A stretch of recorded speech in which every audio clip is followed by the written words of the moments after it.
Dear Bro Jim, sa lahat po ng mga nakatutok ngayon, huwag pong kalimutang mag-like, mag-share at mag-subscribe. Maraming salamat po sa inyong lahat. Magandang gabi po sa inyo. Isa po ako sa mga matagal nyo ng tagapakinig. Kahit paano, ang una ko pa lamang kayong narinig sa radyo hanggang ngayon na nasa YouTube na rin kayo. Alam nyo po lagi kong pinapakinggan ng mga kwento ninyo habang nagluluto ako o bago matulog. Para bang may kausap akong matagal ko nang kakilala at sa bawat kwento ay natututo ako. Tawagin nyo na lamang po ako sa pangalang Sheila. Bata pa lamang ako noon, mga 8 taon gulang siguro. Nakatira kami sa probinsya sa isang lumang bahay na gawa sa kahoy. Medyo luma na talaga, Papa Jim. Yung tipong pag humangin ay maririnig mo yung mga kisame na parang umuungol. Pero para sa akin, masaya ako sa bahay na yun. Maaga parang, gising na ako. Habang si Mama ay abala sa kusina. Ako naman ay tumatakbo-takbo sa bakuran, bit-bit yung laruan kong manika. Yun po yung paborito kong laruan. Tela lang siya na binuhol ni Papa para daw may bibi akong dala dahil wala kaming pambili. Si Papa noon ay masayahin. Madalas ko siyang nag-aayos ng bisikleta niya.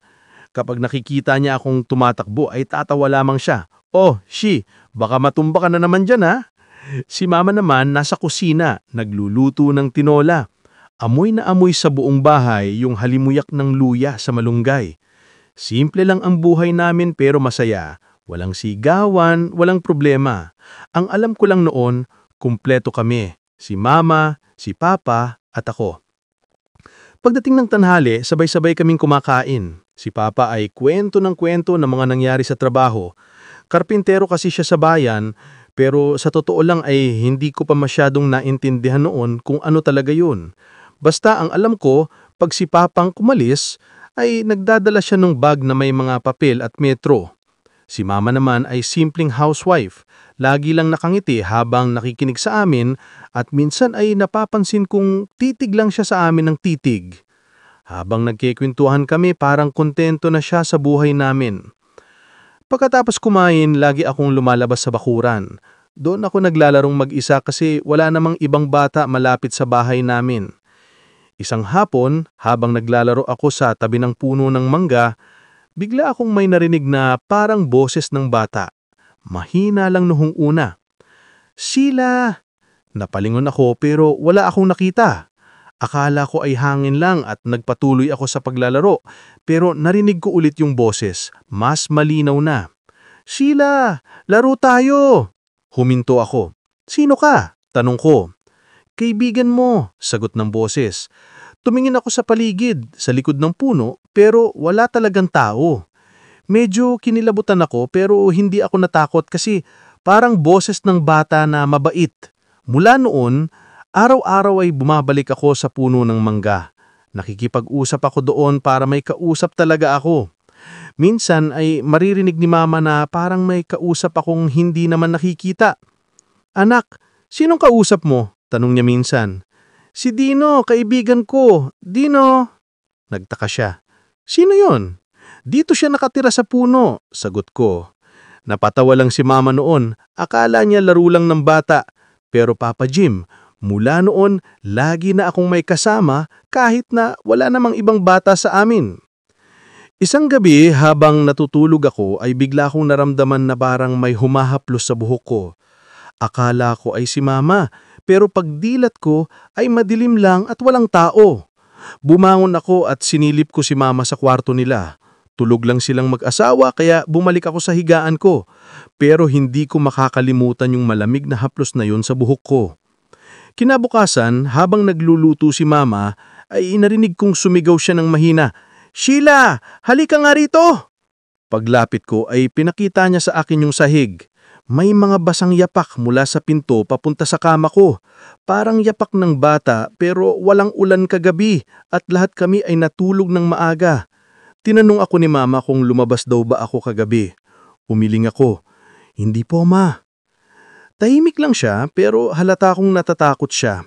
Simula noon ay mas naging istrikto siya. Hindi niya na ako pinayagang maglarong mag-isa sa labas. Isang gabi, pag uwi ni Papa galing trabaho ay napansin kong parang tahimik siya. Wala yung dating sigla. "Okay ka lang?" Tanong ko. Pagod lang ako, anak. Sagot niya. Pero parang may malalim siyang iniisip. Mula noon ay napapansin kong madalas siyang tulala. Si mama naman ay laging nag-aalala. Hanggang isang gabi ay bumuhos ang malakas na ulan. Kumakain kami noon ng hapunan. Tahimik lamang kami. Biglang may kumatok sa pinto at pagbukas ni mama, isa sa mga kasamahan ni papa sa trabaho. Basa sa ulan, nanginginig at malungkot ang mukha niya. Linda, may aksidenteng nangyari sa site, ang sabi niya. Doon ay parang tumigil ang oras. Wala na si papa. Bumagsak daw ang scaffolding habang nag-aayos siya sa taas. Hindi na siya umabot sa ospital. Hindi ko masyadong naintindihan noon kasi bata pa ako. Ang alam ko lang ay biglang wala na si papa. Sa lamay ay madalas ay tahimik lamang ako sa isang sulok. Ayaw kong lapitan ng kabaong kasi pakiramdam ko ay tulog lamang siya. Pero sa bawat gabi ng lamay, lagi kong naririnig yung boses na pamilyar. Huwag kang malungkot, Sheila. Ako ang bahala sa iyo. At paglingon ko ay parang may aninong dumaan sa labas. Lumipas ang ilang buwan, si mama ay hirap sa pera. Wala kaming masyadong makain minsan. Ako naman ay tahimik lang. Madalas ako sa labas, sa tabi ng puno ng mangga. Dino, sabi ko minsan, si mama lagi na lang umiiyak. Narinig kong sumagot ang boses pero mas malalim na siya ngayon. Huwag kang mag-alala, tutulungan ko kayo. Kinagabihan, habang umiiyak si mama sa kwarto, ay narinig kong parang may kumakalos ko sa labas ng bintana. Parang may humahaplos sa salamin. Nang sinilip niya ay wala namang tao, pero may bakas ng kamay. Maliit na bakas ng kamay ng bata. Kinabukasan, sabi ko kay mama, Ma, sabi ni Dino, tutulungan daw tayo, hindi na raw tayo maghihirap. Napailing na lamang si mama. Pero Papa Jim, mula noon ay hindi na naging tahimik ang bahay namin. Pagkatapos mamatay ni Papa, halos lahat ay nagbago sa buhay namin. Naramdaman ko talaga yung hirap ng buhay, lalo na para kay mama. Kung dati ay may halakhakan pa sa bawat hapunan, ngayon ay puro tahimik na lamang. At madalas kong makikita sa harapan ng altar namin, hawak ang rosaryo, umiiyak ng tahimik. Ako naman, kahit bata pa ay pilit kong iniintindi ang lahat. Ayaw kong dagdagan pa ang bigat ni mama. Kaya kahit gusto kong umiyak, pinipigilan ko sarili kong intindihin ang bawat problema. Sinabi ko sa sarili ko na kailangan kong maging matatag. Kailangan kong tulungan si mama kahit sa maliit na paraan. Lumipas ang mga taon at unti-unti akong lumaki na sanay na sa ganong buhay. Dati iniiyakan ko pa yung pagputol ng kuryente. Ngayon ay nasanay na rin ako sa dilim. Basta magkasama kami ni mama, sapat na yon para sa akin. Nang tumuntong ako ng kolehiyo ay mas lalo akong nagsumikap. Working student ako noon kaya madalas kulang sa tulog. Pag umaga, nag-aaral ako. Pag Sabado ay nagtitinda ako sa palengke. Minsan prutas, minsan gulay. Basta may benta, kahit anong trabaho ay pinapasok ko. Madalas akong mapagod pero lagi kong sinasabi sa sarili ko na kakayanin ko. Kasi gusto kong mag-graduate. Gusto kong maiahon si mama kahit papaano. Isang hapon, habang nag-aayos ako ng paninda, ay naramdaman ko na parang may nakatingin sa akin. Paglingon ko sa gilid ng palengke ay may lalaking nakatayo. Nakingiti lamang. Maakala ko ay customer pero maya-maya ay naglakad na siyang palayo. Hindi ko na rin pinansin. Pero pag uwi ko ng bahay, madalas kong naririnig na parang may yabag sa likuran ko. Mabagal, malinaw. Lumingon akong minsan pero wala naman. Akala ko ay kapitbahay lang o baka aso, kaya pinabayaan ko na lamang muna. Pero habang tumatagal halos gabi-gabi na ko siyang naririnig. Minsan kahit sa loob ng bahay ay parang may naglalakad sa sahig na kahoy. Ma, sabi ko, naririnig mo ba yung tunog ng paa sa labas? Umiling lamang siya. Baka hangin lang yan anak, wag mo nang pansinin. Pero Papa Jim, minsan kahit tulog na si mama ay naririnig ko pa rin ang mga yabag. Minsan habang nagre-review ako, biglang may lalagpak na tunog sa labas ng bintana. Parang may dumaan. Kapag titingin ako, wala talaga akong anumang nakikita. Sa tuwing maririnig ko yon ay may kakaibang lamig sa katawan ko. Kahit may kakaiba akong nararamdaman ay hindi ko binigyan pansin, lalo na noong mga oras na yon. Nabaon na kami sa utang.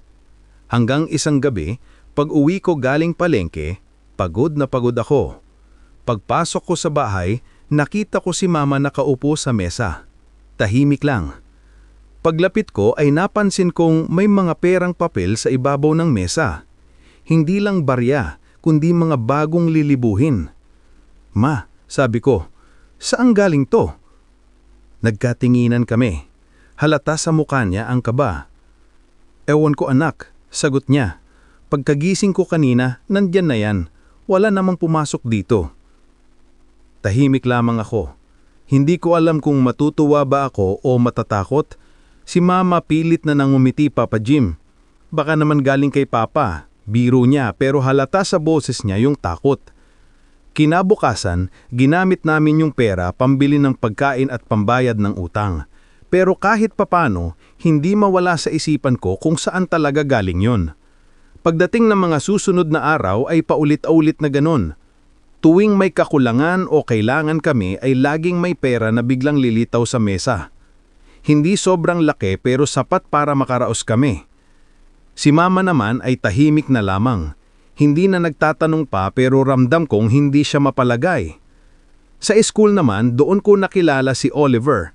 Kaklase ko siya sa isang major subject. Tahimik siya pero magaang kausap. Lagi siyang may baong ngiti. Madalas ko pa nga siyang nakikitang nag-aabot ng tulong sa mga kaklase namin na hirap sa project. Isang araw ay nilapitan niya ako habang nasa kantina. "Sheila, hindi ba marunong kang maggitara?" Tanong niya. "Konti lang," sagot ko. "Ay ayos, tara join ka sa band namin, kailangan pa namin ng isa." Doon nagsimula yung pagkakaibigan namin. Lagi kaming magkasama sa practice tapos sabay umuwi kapag pareho kaming late. Naging komportable ako sa kanya kasi iba siya. Magaang kausap, marunong magpatawa at hindi ako pinapahiya sa akin. Hindi rin niyang pinaparamdam sa akin na mahirap. Lumipas sa mga buwan at unti-unti ko nang napansin na may nararamdaman akong special para sa kanya, Papa Jim. Hindi ko alam kung ganun din siya, pero may mga tinginan kami na parang may ibig sabihin. Hanggang isang araw, habang pauwi kami, bigla na lang siyang nagsabi, "Sheila, pwede ba kitang ligawan?" Hindi ko alam kung ano ang isasagot ko. Nahiya ako pero masaya rin na pinayagan ko siyang ligawan ako hanggang pagkalipas ng 3 buwan, sinagot ko na rin siya. "Papa Jim, unang pag-ibig ko si Oliver. Sobrang saya ko noon. Lahat ng pagod ko ay parang nabawasan. Lagi niya akong sinusundo sa school at minsan ay dinadalhan pa ng pagkain. Sabi ko nga kay Mama, 'Ma, ang bait ni Oliver no? Siguro siya na talaga yung para sa akin.'" Ngumiti lang si Mama pero halata sa mata niya yung pag-aalala. "Mag-ingat ka lang anak," sabi niya. "Hindi lahat ng masaya magtatagal." Hindi ko pinansin masyado ang sinabi niya kasi sa isip ko ay baka protective lang si Mama. Isang gabi, nagkita kami ni Oliver sa ilalim ng puno ng mangga, yung puno kung saan ay madalas akong naglalaro noon. Madalas kami doon nag-uusap kapag gusto naming magpahinga o magkwentuhan tungkol sa buhay. Habang nag-uusap kami, ay napansin kong biglang lumamig ang paligid. Tahimik na tahimik, walang maririnig kahit hunin ng kuligkig. Bigla akong may boses na narinig. Mahina lang, pero malinaw sa tenga ko. "Hindi mo siya kailangan." Napatingin ako sa paligid, pero si Oliver tuloy lang sa pagsasalita at hindi niya narinig. "Sheila," boses uli na narinig ko. "Akin ka lang." Napahinto ako. "Ha? Sinabi mo ba yun?" Tanong ko kay Oliver. "Ano yung sinabi ko?" Nagtaka siya. Umiling ako. "Wala. Baka guni-guni ko lang. Pero alam kong may bumulong talaga." At sa loob ng isipan ko, isang pangalan lang ang naisip ko. Dino. Makalipas ang ilang linggo ay napansin kong nagbago si Oliver. Hindi na siya ganun ka-sweet. Madalas siyang hindi nagre-replyan. Minsan ay bigla na lang siyang umiiwas.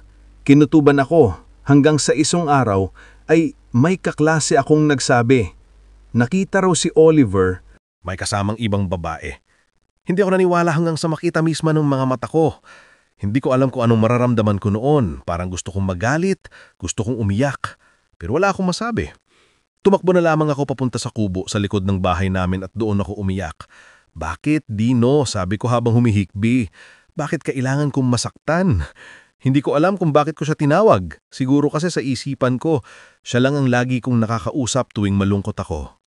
Kinabukasan, habang papasok ako sa school at malakas ang ulan, ang daming tao sa kalsada. May ambulansya, may mga pulis. Nagtanong ako sa tindera ng karinderya, ano pong nangyayari? Sagot niya, may tinamaan ng kidlat kaninang madaling araw. Bata raw, estudyante. Kawawa nga patay agad. Pagkasabi niya noon ay parang may lamig na dumaloy sa likod ko. Naisip ko kaagad si Oliver. Pagdating ko sa school, ay doon ko nalaman na totoo nga. Si Oliver ang tinamaan ng kidlat habang naglalakad. Wala ko nasabi. Tulala lamang ako buong araw at hindi ako makaiyak. Hindi ko alam kung dapat ba akong malungkot o matakot. Nang mga sumunod na araw ay halos buong baryo ay nakikiramay sa bahay nila. Pumunta rin kami ni Mama at tahimik lamang ako sa tabi habang nakatingin sa kabaong niya. Habang nakaupo ako roon ay biglang may dumaan na malamig na hangin sa tabi ko. Hindi ko alam kung ako lang ang nakakaramdam. Pero kasabay noon ay may boses akong narinig na pamilyar. Huwag kang mag-alala, sabi niya. Hindi ka na niya sasaktan. Nanigas ako sa kinaupuan ko. Hindi ako makagalaw. Doon ko na-realize na simula pagkabata, may kung anong bumabalot sa buhay ko na hindi ko maintindihan. At kung tama ang hinala ko, si Dino pa rin iyon. At hindi ko alam kung dapat ba akong magpasalamat o matakot. Lumipas sa mga taon, nakapagtapos din ako sa kolehiyo, kahit na ilang beses ako muntik ng sumuko. Hindi naging madali pero sa tuwing naaalala ko si Papa, si Mama, at lahat ng pinagdaanan namin, mas lalo akong nagpupursige. Nang makuha ko ang diploma ko, halos hindi ako makapaniwala. Nakita ko si Mama sa graduation ko, umiiyak habang pinipicturan ako gamit ang lumang cellphone niya. Ang sabi niya, "Anak, proud na proud si Papa sa'yo." Yakap ko siya ng mahigpit. Sobrang saya ko noon. Pagkatapos ng ilang buwan nakahanap ako ng trabaho sa siyudad. Isang maliit na opisina lang pero maayos ang sweldo. Lumipat ako sa inuupahang kwarto malapit sa trabaho. Mag-isa lang ako noon pero nasanay na rin ako. Naging rutina ang buhay ko. Gigising, papasok, kakain, matutulog. Tahimik pero payapa. Pero sa mga unang linggo ko sa siyudad ay nagsimula akong makaramdam ng kakaiba. Hindi naman sobra pero sa gabi kapag nakahiga na ako at patay ng ilaw, lagi kong nararamdaman na may nakatingin sa akin. Hindi ko alam kung guni-guni lang pero kahit nakapikit ako parang may mga sandaling gusto kong dumilat at siguraduhin ako lang talaga ang tao sa kwartong iyon. Minsan nga ay napapailaw ako ulit kahit 10 oras ng gabi tapos iikot ko ang tingin ko sa paligid. Lahat naman ay normal. Walang tao, walang kakaibang tunog. Pero sa loob ko, hindi ako mapalagay. Kinabukasan habang nag-aalmusal ako napansin kong may mga bulaklak sa lamesa. Magaganda, puti at sariwa pa. Paborito kong bulaklak, yung mga puting gumamela na madalas kong nakikita sa probinsya. Napanhihingiti ako sa una kasi wala naman akong sinasabing gusto ko ng bulaklak. Pero naisip ko, baka marilgalo lang ng landlady o baka may nakalimutang tenant, kaya binaliwala ko. Kinabukasan may bulaklak na naman. Iba naman ngayon, puting rosas. Medyo kinilabutan na ako kasi wala naman akong sinasabing birthday ko o kung ano. Tinext ko si Mama. "Ma, may nag-iiwan ng bulaklak sa kwarto ko, ang weird." Sagot niya, "Baka may nanliligaw sa'yo." Napatawa ako pero sa loob ko may kaba. Kasi kahit sinong kakilala ko sa trabaho ay wala namang may alam kung saan ako nakatira. Pagkalipas ng ilang linggo, nasanay na rin ako. Pero dumating ang gabing hindi ko makakalimutan. Galing ako sa overtime sa opisina. Mga alas 10 na ng gabi. Tahimik ang kalsada. Yung tipo ng gabi na halos wala kang makitang dumadaan. Medyo madilim ang dinadaanan ko. Puro bakanting lote at ilang tindahang sarado na. Habang naglalakad ako, napansin kong may 2 lalaki sa likuran ko. Una, hindi ko sila pinansin. Pero nung napansin kong pareho silang nakatingin sa akin at medyo bumibilis din ang lakad, nagsimula akong kabahan. Pinilit kong huwag uminak. Hinawakan ko ng mahigpit ang bag ko. Pero nang maramdaman kong papalapit na sila, bigla na lamang akong hinila ng isa. "Miss, akin ang cellphone mo!" Sigaw nung isa. Napaluhod ako sa damuhan. Hawak ang bag ko. wala akong pera. Please, huwag niyo akong saktan. Umiyak kong sabi. Pero habang sinusubukan kong tumayo, biglang natigilan yung isa. Pare, ano yun? Sabi niya, sabay turo sa likod ko. Napalingon din yung kasama niya. Tapos pareho silang namutla. Takbo! Sigaw ng isa. Sabay nag-uunahan silang umalis. Naiwan akong nakaupo, nanginginig at hindi alam kung anong nangyari. Lumingon ako sa paligid pero walang tao. Tahimik ang paligid pero amoy na amoy ko ang lupa. Yung amoy ng basang lupa na halong usok ng kandila. Napatayo ako, nanginginig pa rin. At hindi ko alam kung saan ako kukuha ng lakas pero tinakbo ko pauwi ang inuupahan ko. Pagdating ko sa kwarto ay halos hindi ako makahinga. Paulit-ulit sa isipan ko ang tanong, ano yung nakita nila? Bakit sila biglang natakot? Kinabukasan sa opisina, medyo tulala pa rin ako. Napansing pa nga ng katrabaho ko. Sheila, okay ka lang? Ang putla mo, sabi niya. Ngumiti lamang ako kahit pilit. Okay lang, kulang lang sa tulog. Pero napansin ko rin na habang naglalakad ako papunta sa CR, may ilang katrabaho na nagbubulungan. Paglabas ko, nilapitan ako ni Lisa, isa sa mga kaklose ko. Uy, huwag kang ma-offend ha? Pero kanina daw nung dumaan ka sa hallway, sabi ni janitress, may kasunod kang lalaki. Napahinto ako. Ha? Lalaki? Oo. Sabi niya may kasunod kang matangkad daw na nakaitim. Pero nung sumilip siya, ikaw lang ang nandoon. Hindi na ako nakaimik. Sinabi ko lang na baka guni-guni lang niya. Pero sa loob ko, unti-unti nang bumalik yung kaba. Gabi-gabi, bago matulog, hindi na ako makapakali. Kahit ipikit ko ang mata ko, laging may pakiramdam akong hindi ako nag-iisa. Minsan nagigising akong basang-basa ang pawis ko. Sumisigaw ako sa panaginip, layuan mo na ako! Tigilan mo na ako! Kahit gising na ako, tuloy pa rin ang iyak ko. Hindi ko maintindihan kung bakit ganon. Hanggang isang araw, sa opisina, habang nagtatype ako ng report, bigla akong tinawagan ni Mama. Anak, mahina ang boses niya. Ang sakit ng katawan ko. Nilalagnat ako ilang araw na pero sabi ng doktor, wala raw akong sakit. Nagpaalam ako agad sa boss ko at umuwi sa probinsya. Pagdating sa bahay, nakita ko si Mama. Nakahiga, maputla, pawis na pawis. Nilalagnat nga siya pero malamig ang kamay at paa. Ma, nagpa-check up ka na po ba sa ospital? Tanang ko. Oo anak, wala raw makitang dahilan. Normal daw lahat ng resulta. Kahit anong gamot, kahit herbal o hilot, walang bisa. Araw-araw, mas lalo siyang nanghihina. Halos hindi na siya kumakain. Minsan habang pinupunasan ko siya, mahina siyang nagsalita. Anak, may bumubulong sa akin gabi-gabi. Napatigil ako. Bumubulong? Sino? Hindi ko kilala. Pero lagi niyang sinasabing, oras na raw. Kinilabutan ako. Tinext ko agad yung kapitbahay namin na kilala sa lugar. Manang Tess, si Mama hindi gumagaling.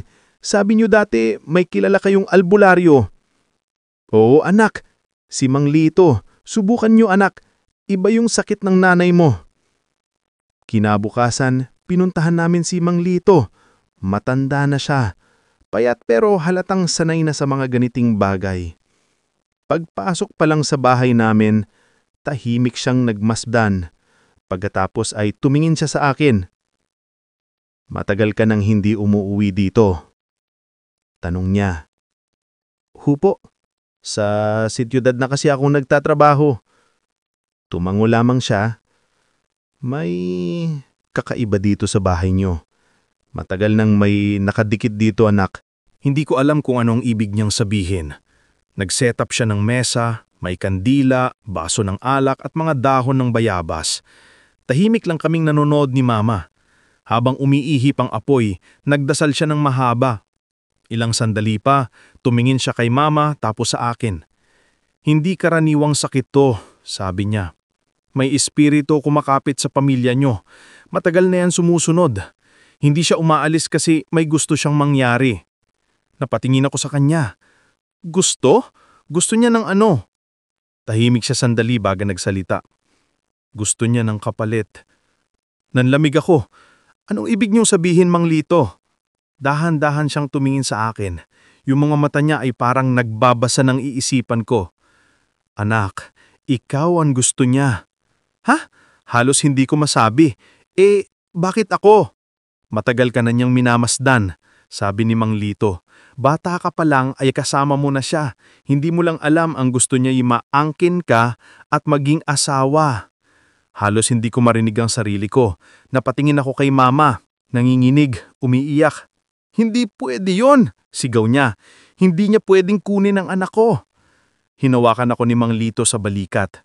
Anak, kailangan nating kumilos bago pa lumala. Kung totoo ang sinasabi niya, hindi na magtatagal at ikaw naman ang kukunin niya. Hindi ko alam kung anong mararamdaman ko noon. Galit, takot o pagkalito. Ang alam ko lang, lahat ng kababalaghang nararanasan ko simula pagkabata ay may kinalaman pala sa kanya. Kay Dino. At sa unang pagkakataon sa tagal ng panahon, naisip kong baka hindi talaga siya kaibigan, kung hindi isang bagay na matagal nang may hinihintay sa akin. Natakot talaga ako sa sinabi ni Mang Lito. Ayaw ko sa idea na kailangan kong ipakasal sa isang engkanto.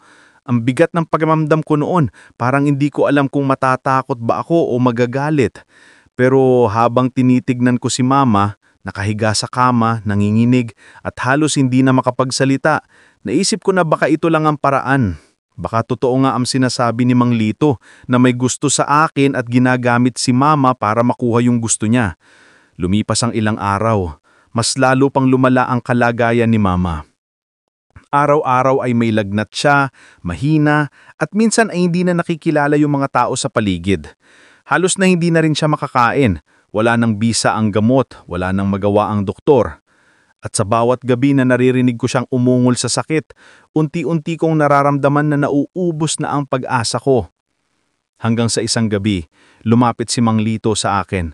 Anak, kung gusto mong mabuhay ang nanay mo, kailangan nating gawin ang kasunduan. Napayoko ako. Kung yun lang ang paraan, mahinang sabi ko. Tandaan mo, kapag sinimulan natin to, wala nang atrasan.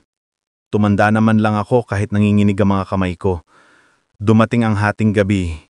Dinala ko ni Mang Lito sa gubat sa likod ng bahay namin. Ang lamig ng hangin at ang buwan lang ang nagsisilbing ilaw. Sa paligid ko ay may 6 na kandilang nakasindi, isa sa bawat sulok. Pinagsuot ako ng itim na besdida at ang sabi niya ay simbolo ng pagtanggap. Taimik lang si Mang Lito habang inaayos niya yung mga gamit. Baso ng alak, dahon ng bayabas at ilang butil ng bigas na inilatag sa gitna. Ang lakas ng kabog ng dibdib ko, halos hindi ko mahindi ang ibugsak ang askong biga. Sa isip ko, anong klaseng buhay ba ang papasukin ko? Habang nagdarasal siya, biglang lumamig ang paligid. Hindi yung ordinaryong lamig, yung tipong dumidikit sa balat mo, tumatagos hanggang buto. Umihip ang hangin. Marahang humahaplo sa braso ko, sa buhok ko, sa mukha ko at parang may dumadampi. Pero wala naman akong nakikita. Nagulat ako nang maramdaman kong may malamig na kamay na humawak sa kamay ko. Akala ko si Mang Lito, pero nasa harap ko siya, nakapikit, patuloy pa sa pagdadasal. Napatitig ako sa kamay kong hawak ng kung sino man yon.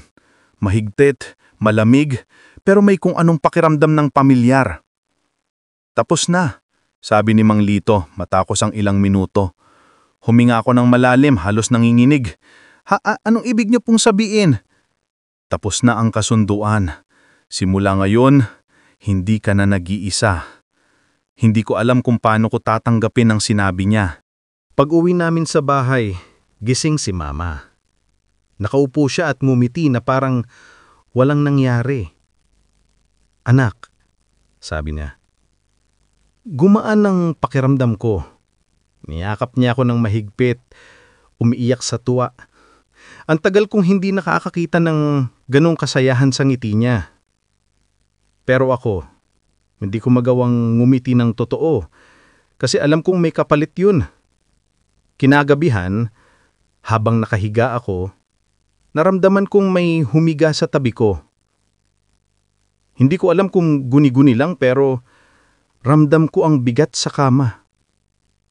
Mainit ang hangin sa tabi ko at marahang humahaplos sa buhok ko. Hindi ko alam kung matatakot ba ako o maiiyak. Hanggang sa marinig ko ang mahinang bulong sa tenga ko. Mahal kita. Napapikit ako ng mahigpit at naisip ko, ito na ba yung sinasabi ni Mang Lito? Yung kasunduan? Na hindi na ako nag-iisa? Kinabukasan, paggising ko, may puting bulaklak na naman sa lamesa. Sariwa, parang bagong pitas. Napaupo ako sa gilid ng kama. Nakatitig lang doon. Hindi ko na alam kung matutuwa ba ako o manghihina. Lumipas ang mga araw at paulit-ulit yon. Gabi-gabi ay nararamdaman kong may humahaplos sa akin. May humihiga sa tabi ko. May boses na bumubulong ng mga salitang dati pangarap ko lang marinig. Pero sa bawat umaga, mas lalo akong natatakot. Isang gabi, habang nag-aayos ako sa harapan ng salamin, napansin kong may nakatayo sa likod ko. Hindi ko maaninag ng buo, pero kita ko yung hugis ng balikat at lalo na yung kamay na nakapatong sa balikat ko. Sa gulat ko, napaatras ako, pero paglingon ko, ako lang mag-isa. Kinabukasan, nagkunwari akong normal. Pumasok ako sa trabaho, ngumiti sa mga katrabaho, pero sa loob ko, wasak na ako. Ilang buwan na akong hindi nakakatulog ng maayos. Gabi-gabi ay may kumakatok sa kwarto ko. Laging 10 oras ng gabi. Pagbukas ko, wala namang tao. At nang gabing yon, habang nakahiga ako, narinig ko muli yung boses na yon. Ngayon, akin ka na talaga. Pagkalipas ng ilang buwan, unti-unti kong sinubukang bumalik sa normal. Nagkatrabaho ako ulit, lumalabas paminsan-minsan, pilit kong pinapaniwala ang sarili kong tapos na ang lahat. Hanggang sa makilala ko si David, bagong empleyado sa opisina namin. Tahimik, magalang, at laging nakangiti. Hindi siya katulad ng iba. Madalas siya na akong tulungan sa trabaho, laging marunong makinig at hindi bastos. Hindi ko alam kung paano nangyari. Pero nagustuhan ko siya. Parang may parte ng puso kong nabuhay ulit. Kapag kasama ko siya, nakakalimutan ko lahat ng takot ko. Para bang kaya kong magsimula ulit. Naging magkaibigan kami. Tapos unti-unting lumalim. Minsan sabay kaming kumakain, sabay umuuwi, at minsan ay nagkukwentuhan hanggang gabi. Dumating yung punto, naisip kong baka ito na yung sagot. Baka kaya kong makalimot. Pero tuwing gabi, habang nakahiga ako, naririnig ko muli yung boses na matagal ko nang kinatatakutan. Hindi mo siya pwedeng mahalin. Nakabahan ako. Baka guni-guni lang ito, sabi ko sa sarili ko.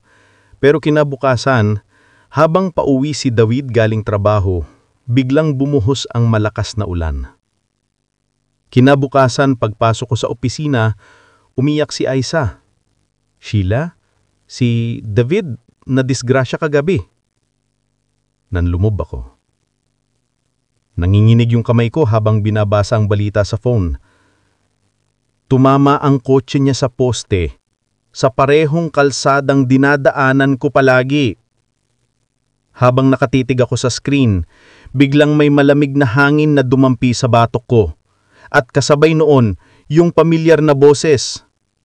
Sabi ko, akin ka lang. Pagkatapos noon, halos hindi na ako lumalabas. Wala na akong ganang makipagkaibigan. Kahit sa trabaho, halos hindi na ako kumikibo. Tuwing gabi, may bulaklak sa kama ko. Hanggang isang gabi habang nakatitig ako sa salamin, narinig ko uli yung boses. Hindi mo kailangang matakot. Asawa ko ako. Para akong binuhusan ng malamig na tubig. Wala akong magagawa kundi umupo sa kama at umiyak ng tahimik. Hindi ko alam kung paano tatakasan ng isang bagay na hindi ko naman nakikita. Lumipas sa mga buwan, nakahanap ako ng bagong trabaho. Mas mataas ang sweldo, mas maganda ang posisyon. Pero napansin kong lahat ng taong lumalapit sa akin ay nagkakaroon ng malas. May nagkakasakit, may nadidisgrasya, may biglang nawawala. Parang ako lang ang laging ligtas. Tumanda ako, Papa Jim, na mag-isa lamang sa buhay. Wala akong asawa, wala akong anak. Pero hindi ako nag-iisa. Kasi sa bawat pagpatay ko ng ilaw, ramdam kong may humahawak pa rin sa kamay ko. May bulaklak pa rin nasa mesa at may boses pa rin bumubulong sa tenga ko. Asawa na kita, Sheila. Sabi ng mga kapitbahay ay nababaliw na raw ako, pero alam ko sa sarili kong hindi. Kasi sa bawat gabi ng buhay ko, naroon pa rin siya, yung lalaking pinakasalan ko ng hindi ko ginusto. At habang tumatanda ako, mas lalo kong nararamdaman na kahit anong dasal ko, kahit anong layo ng lugar na napuntahan ko, ay hindi ko na siya kailanman matatakasan. Dahil minsan, kapag pumayag ka sa kasunduan ng kadiliman, hindi lang katawan mo ang kinukuha nila, pati kaluluwa mo. Lubos na gumagalang, Sheila. Habang binabasa ko ang kwento ni Sheila, ramdam ko yung bigat ng mga pinasan niya. Isipin mo, mula pagkabata hanggang pagtanda ay puro sakripisyo ang ginawa niya para sa nanay niyang mahal na mahal niya. Pero minsan, sa sobrang pagmamahal natin sa iba, nakakalimutan nating alagaan din ang ating sarili. Marami sa atin ang gaya ni Sheila, handang ibigay ang lahat kapalit ng kaligtasan ng mahal nila sa buhay. Pero may mga bagay talagang hindi dapat isinusuko, lalo na kung ang kapalit nito ay kalayaan at kataimikan ng ating kaluluwa. Hindi masamang tumulong o magsakripisyo, pero kailangan alam din natin kung hanggang saan lang ang kaya at dapat. Ang pag-ibig ay hindi kailanman dapat maging dahilan para mawalan tayo ng sarili nating direksyon. Kapag ang pagmamahal ay naging takot, kapag ang pag-aalaga ay naging tanikala, hindi na yun pag-ibig, kundi pagkagapos. Kaya sa mga naikinig ngayon, kung dumating man kayo sa puntong kailangan nyong pumili sa pagitan ng sarili ninyo at ng isang bagay na unti-unti nang sumisira sa inyo, piliin ninyo ang kapayapaan. Dahil sa huli, kahit gaano man tayo katapang o kabait, wala pa ring hihigit sa katahimikan ng pusong payapa. Ang kwento ni Sheila ay paalala sa ating lahat na ang mga desisyon natin ngayon ay may kapalit yan bukas at hindi lahat ng kabutihang ginagawa ay tama kapag mali na ang paraan.